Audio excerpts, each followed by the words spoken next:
گفتگو کر رہے ہیں، آپ کو اسلام آباد لیے چلتے ہیں۔ کبھی بڑھ جاتا ہے، کم ہو جاتا ہے مارکیٹ کے حساب سے۔ یہی راستہ پاکستان کو اپنانے کے لیے بھی ہے، اس کے علاوہ آپ کے پاس کوئی راستہ نہیں ہے۔ اور یہ فیصلہ 2018 میں کابینہ میں کر دیا گیا تھا، اس میں کوئی کابینہ کے فیصلے کی ضرورت نہیں ہے۔ کابینہ کا فیصلہ موجود ہے کہ پاکستان میں پیٹرولیم پروڈکٹس جو ہیں یہ ڈی ریگولیٹڈ ہیں۔ صرف اس کی تاریخ کا تعین جو ہے وہ اس کے پیٹرولیم منسٹری نے کہا کہ ہمیں کچھ وقت چاہیے اس نظام کو اپنانے کے لیے، تو ہمیں 4-6 مہینے دے دیں، اس کے بعد ہم اس کا تعین کر دیں گے۔ لیکن آج 8 سال گزرنے کے بعد تعین نہیں ہو سکا۔ یہ جو پرائسنگ ہماری پی ایس او کے شپس پر ہے، یہ اس زمانے میں تھی جب ایک ہی ملک میں او ایم سی ہوا کرتی تھی۔ اب کمپٹیشن کا ماحول ہے، اس کو اوپن اپ کر دیں، ڈی ریگولیٹ کر دیں، اس ماحول کو آج ہی کر دیں، آپ کو اس کے اثرات نظر آنے شروع ہو جائیں گے، اور یہ ساری مارکیٹ جو ہے یہ ٹھیک ہو جائے گی۔ اس میں نہ وزیر اعظم صاحب کو سمری ریئیکٹ کرنی پڑے گی، نہ تکلیف اٹھانی پڑے گی رات کے اندھیرے میں 80 روپے کم کرنے کے لیے۔ جیسے ہی قیمتیں بڑھیں گی، قیمت اوپر جائے گی، قیمت کم ہوگی نیچے آ جائے گی، کمپٹیشن ہوگا، مارکیٹ سیدھی رہے گی۔ کوئی یہ خطرہ نہیں ہے کہ کوئی زیادہ پیسے بنا لے گا۔ پیسے اگر بنے ہیں تو جو پہلی پرائس انکریز ہوئی تھی اس کے اندر بنے ہیں۔ جس کے پاس مال اس دن موجود تھا اس نے اربوں روپے بنائے، قیمت پاکستان کے عوام نے ادا کی۔ ہمیں کہا جاتا ہے کہ وہاں پر ہورڈنگ ہو جاتی، بھائی ہورڈنگ آپ حکومت ہیں، اس کو آپ کاؤنٹر کر سکتے ہیں، یہ آپ کی ذمہ داری ہے۔ اس کا یہ مطلب نہیں ہے کہ آپ بے وقت قیمتیں بڑھا دیں۔ یہ وہ خامیاں ہیں جس کا اظہار کرنا بڑا ضروری ہے۔ سمجھنے کی ضرورت ہے کہ ملک میں آج مسئلہ کیا ہے، اس کے حل کیا ہے، تاکہ یہ مسائل رہیں گے کہ جنگ کب تک چلتی ہے، جنگ کے بعد کیا اثرات ہوں گے۔ یہ پاکستان کی حکومت کا کام ہوتا ہے کہ ان پر نظر رکھے، اس کے مطابق اپنی پالیسیز بنائے۔ تو یہ دو باتیں میں ضرور کرنا چاہتا ہوں۔ ایک، پیٹرولیم پرائسنگ کو ڈی ریگولیٹ کریں، حکومت کے بس کی بات نہیں ہے۔ اور دوسرا، ای وی پر توجہ دیں، خاص طور پہ موٹر سائیکل میں۔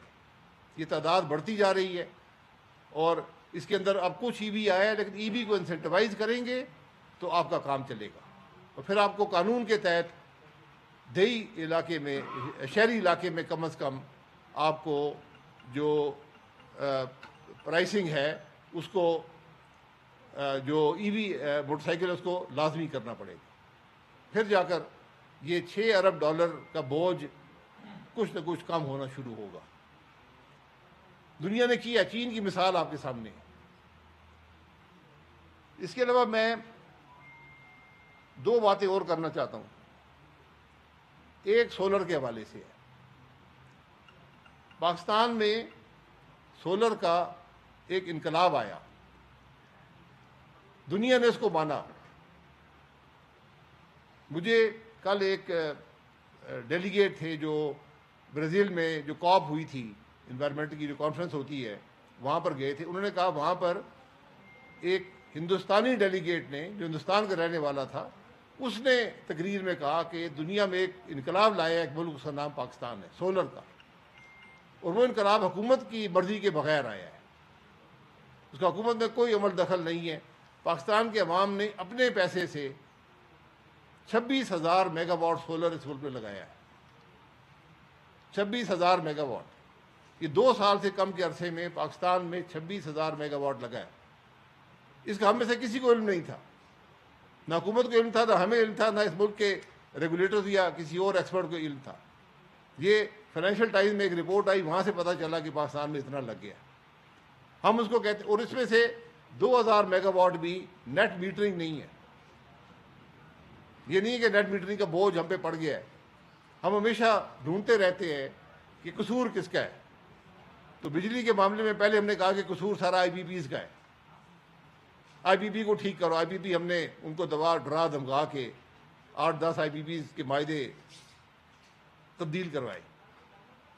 اس سال جو سرکولر ڈیٹ ہے بجلی کے سسٹم کا، وہ 1 کھرب روپے پہنچ گیا۔ پتہ یہ چلا کہ مسئلہ آئی پی پی نہیں تھے۔ پھر کہا گیا جی یہ نیٹ میٹرنگ بڑا مسئلہ ہے۔ 4 دفعہ حکومت نے پالیسی بدلی، کیا ختم کرتے نیٹ میٹرنگ، پھر واپس آ گئی۔ یہ پالیسی مستقل آپ کیوں نہیں بنا سکتے؟ اس کو کہتے ہیں ایلیٹ کیپچر.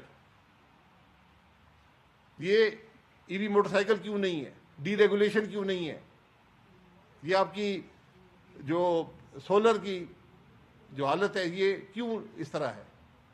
ہم واحد ملک ہیں جو سولر کو, پوری دنیا سولر کو انسینٹیوائز کرتی ہے, پاکستان ڈس انسینٹیوائز کرتا ہے, اس پہ ٹیکس لگاتا ہے. اگر آج یہ سولر نہ ہوتا تو یہ جو 26,000 میں سے 20% بھی جو کلو واٹ آورز ہیں, کیونکہ 20% آپ کو سولر انرجی دیتا ہے, یہ آپ گیس سے یا تیل سے بنا رہے ہوتے. اس کی کیا قیمت ہوتی ہے خود اندازہ لگا لیں. یہ پاکستان کے عوام نے اپنے پیسوں سے خود کیا, اور آپ نے اس پر بھی ٹیکس لگایا, ان کو ڈس انسینٹیوائز کیا. سولر کو آج انسینٹیوائز کریں. کس طرح سولر ملک میں بڑھے گا, کس طرح سولر گاڑیاں بڑھیں گی, سولر موٹر سائیکل بڑھیں گے. یہ پالیسیز ہوتی ہیں جو ملک کو حل دیتی ہیں. ملک کا حل رات کے اندھیرے میں 80 روپے قرضہ لے کر عوام میں بانٹنا نہیں ہے. صوبائی حکومتیں بات کر رہی ہیں ہم بسیں فری کر دیں گے. کتنی دیر کریں گے؟ ہم کسانوں میں پیسے بانٹنے شروع کر دیں گے. پیسے بانٹنا بڑا آسان کام ہے.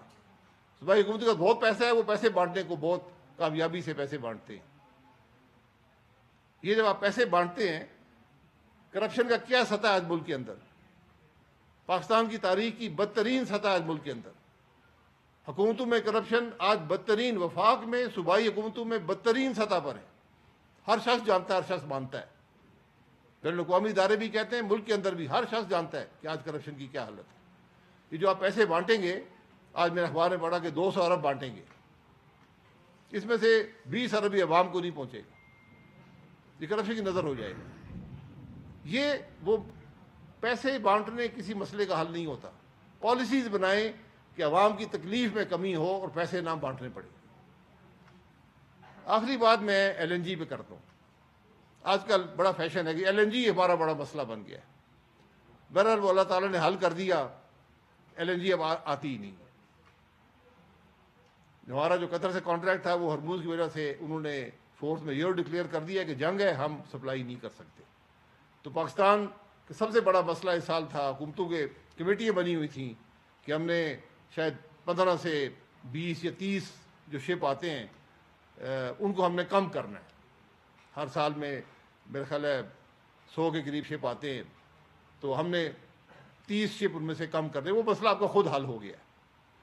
اور آپ کے پاس مزید, اگر آپ یہی سمجھتے ہیں کہ ایل این جی ملک کا مسئلہ ہے, تو آج آپ کے پاس موقع ہے. سارے آپ کے کانٹریکٹ اس دفعہ یا پرائز ری اوپنر میں یا اس کی ٹرم ختم ہو رہی ہے, آپ ایل این جی لینا بند کر دیں. اگر یہی پاکستان کا مسئلہ ہے, پھر آپ کو سمجھ آئے گی کہ اس کا کیا اثر ملک پر ہوتا ہے. آج وزراء یہ باتیں کرتے ہیں ایل این جی ہمارا بڑا مسئلہ ہے جی, ایل این جی ٹرمینل لگ گئے, بہت مہنگے ہیں جی. دنیا کے سستے ترین ٹرمینل پاکستان میں لگے ہوئے ہیں. سستے ترین 2 ٹرمینل لگے پاکستان کے سستے ترین, دنیا کے سستے ترین ٹرمینل ہیں. ایک ٹرمینل ہے جو 100% کیپیسٹی پہ آپریٹ کرتا رہا ہے جب سے بنا ہے. آج 8 سال ہو گئے, 9 سال. تو ہم ہمیشہ نہ مسائل کو سمجھتے ہیں نہ اس کا حل سمجھتے ہیں. ایل این جی کا مسئلہ آپ کے پاس ہے. ایل این جی پالیسی میں ہے کہ پرائیویٹ سیکٹر لا سکتا ہے, اس کو اجازت دے دیں. حکومت اس معاملے سے نکل جائے, آپ کا مسئلہ حل ہو جائے گا. جو صارف ہے اس کو بھی سستا ملے گا. لیکن آپ نے جو ٹیکسز لگائے ہوئے ہیں, جو آپ نے اس پہ اور اخراجات لگائے ہیں, وہ ختم کرنے پڑیں گے. دنیا کے 4 سب سے مؤثر, سب سے ایفیشینٹ پاور پلانٹ پاکستان میں ہیں. 4 1200 میگا واٹ کے, لیکن وہ بند پڑے ہیں کیونکہ ہم نے ایل این جی کی قیمت مہنگی کر دی ہے. ٹیکسز لگا کر, اس پہ مختلف قسم کے ٹیرف لگا کر اس کو ہم نے مہنگا کر دیا. اب جب اکنامک ڈسپیچ کی باری آتی ہے, وہ اس پہ نہیں آتے. یہ ممکن نہیں ہے کہ ملک کے اندر 40% ایفیشنسی کے پلانٹ چل رہے ہوں اور 62% ایفیشنسی کا پلانٹ بند پڑا ہو. یہ حقائق ہیں ہمارے آج انرجی سیکٹر کے. 1 خرب روپیہ سرکولر ڈیٹ ہے پاور سیکٹر کا, 3.5 ارب گیس سیکٹر کا ہے. ہر کمپنی انرجی سیکٹر کی آج کنگال ہے کیونکہ اس نے یہ سارے پیسے جو ہیں ان کے ذمہ واجب الادا ہیں. یہ چند باتیں آپ کے سامنے رکھنی تھیں. اب کوئی سوال آپ کے ہوں، اور مجھے امید ہے کہ حکومت سے کچھ حاصل کرے گی. میرا مقصد بالکل کسی کی ذات، کسی کی حکومت پر تنقید برائے تنقید نہیں ہے، لیکن حقائق جو ہیں وہ بتاتے ہیں کہ حکومت کی پالیسیز ناکام رہی ہیں، ان کا ریئیکشن مسائل کا کرائسس سچویشن ناکام رہا ہے. اس کو درست کریں، اور بوجھ جب بھی حکومت کی ناکامی ہوتی ہے بوجھ ملک کے عوام برداشت کرتے ہیں. شکریہ. جی عباسی صاحب یہ بتائیے گا، RLNG کی آپ نے بات کی، LNG کی بات کی، پالیسیاں ماضی میں بھی بنتی رہی ہے تو آپ کی حکومت کی ہے. اس ساری چیزوں کے آڑے کون آ جاتا ہے کہ کوئی حکومت آج تک پالیسی بنانے میں کامیاب، بحران آتے ہیں اس وقت تو سارے شروع ہو جاتے ہیں، لیکن پریکٹیکلی کوئی پالیسی آج تک بن ہی نہیں سکتی. میں بھی یہی کہہ رہا ہوں، بنی ہے. آپ کی LNG ایک کامیاب پالیسی تھی، جس میں پاکستان دنیا میں دوسرے نمبر پر تھا فرنس آئل کی امپورٹ میں، جس نے ملک کی معیشت بھی تباہ کر دی تھی مہنگائی کی وجہ سے، اور ملک میں آلودگی پھیلا دی تھی. 1 سال کے عرصے میں پاکستان زیرو پہ چلا گیا. یہ LNG پالیسی کا اثر تھا ملک کے اوپر. پوری دنیا تسلیم کرتی ہے، ہمارے لوگ کہتے ہیں نہیں بڑی مشکل میں ہم پڑ گئے. مشکل میں پڑے، میں نے آپ کو حل دے دیا ہے. اس سال آپ کے پاس حل آ گیا ہے، نکل جائے LNG سے. پرائیویٹ سیکٹر کو اجازت دیں، یقین کریں وہ سستی بھی لائیں گے اور سستی قیمت پر صارفین کو بھی دے پائیں گے. سر رانا عمر روسی، سر پاکستان کی تاریخ میں یہ فرسٹ ٹائم ہوا ہے کہ جو فسکل پالیسی ہے وہ IMF نے مانیٹر کرنے کا کہا ہے اسٹیٹ بینک سے. تو اسٹیٹ بینک کو یہ کہا ہے جو فسکل پالیسی ہے وہ روزمرہ کی بنیاد پر جو ہے وہ IMF اس کا جائزہ لے. یہ آپ کے قانون میں ہے، یہ قانون ہم نے پاس کیا ہوا ہے. آپ نے اسٹیٹ بینک کو یہ اجازت دی ہے، ان کی ذمہ داری ڈالی ہے. اس کا مطلب یہ ہے کہ IMF یہ کہہ رہا ہے کہ حکومت پر ہمیں اعتماد نہیں ہے. ہم ریگولیٹر کو کہہ رہے ہیں کہ آپ ان پر نظر رکھیں گے کیا کر رہے ہیں.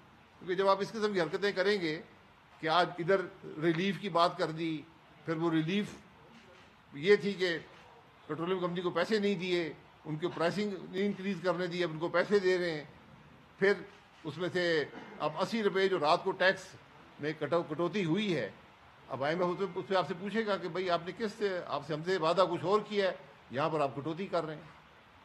آپ خود الیکٹرک گاڑی یوز کرتے ہیں، عوام کو ایجوکیٹ کرنے کے لیے کمپیریزن بتا سکتے ہیں کہ 1500 cc پیٹرول گاڑی اور 1500 cc آپ الیکٹرک گاڑی. دیکھیے میرے پاس جو الیکٹرک گاڑی ہے وہ تمام اس کے ساتھ کی جو تیل کی گاڑی ہے ان سے بہت سستی ہے، مہنگی گاڑی نہیں ہے. یعنی مہنگی ضرور ہے لیکن جو پیٹرول کی اسی قسم کی گاڑی ہے ان سے تقریباً 40% قیمت کم ہے اس کی.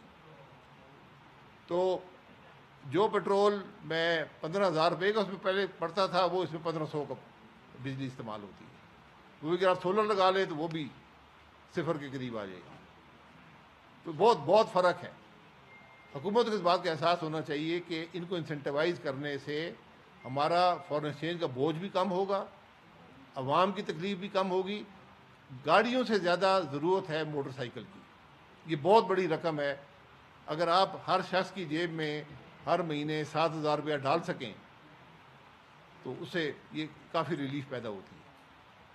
عباسی صاحب ملک کی جو موجودہ سیاسی صورتحال ہے اس کو دیکھتے ہوئے جو حکومت کی کارکردگی ہے وہ بھی آپ نے سامنے رکھی، اور پارلیمنٹ ہاؤس جو عام طور پہ سمجھا جاتا ہے کہ پاکستان عوام کی کسٹوڈین ہے، وہ بھی آپ کے سامنے حالات ہیں. تو اس کا آخرکار حل کیا ہے؟ پھر بے نظیر انکم سپورٹ پروگرام میں ماہانہ انمول اٹھائے جا رہے ہیں بجائے اسکیم کرنے کے، ہم ان کو بھکاری بنائے ہوئے ہیں. تو اس میں آپ کیا سمجھتے ہیں، اس کا کیا حل ہے؟ میرا خیال یہ ہے کہ بے نظیر انکم سپورٹ پروگرام سے آپ اس ملک کے جو اسمبلی کے ممبران ہیں ان کی تنخواہ وہاں سے دیا کریں، کیونکہ وہ ضرورت زیادہ سمجھتے ہیں. آج ہم نے پڑھا کہ کابینہ تنخواہ نہیں لے گی. یار یہ ملک کے مسائل کا حل ہے. آپ دگنی تنخواہ لیں، کام کریں. اس ملک کے اسمبلی کے ممبران صوبائی قومی نے اپنی تنخواہیں 300 500% بڑھائی ہیں. چیئرمین سینیٹ اور قومی اسمبلی کے اسپیکر نے 850% بڑھائی ہیں. سربراہ عوام پاکستان پارٹی شاہد خاقان عباسی کی اسلام آباد میں پریس کانفرنس جاری ہے.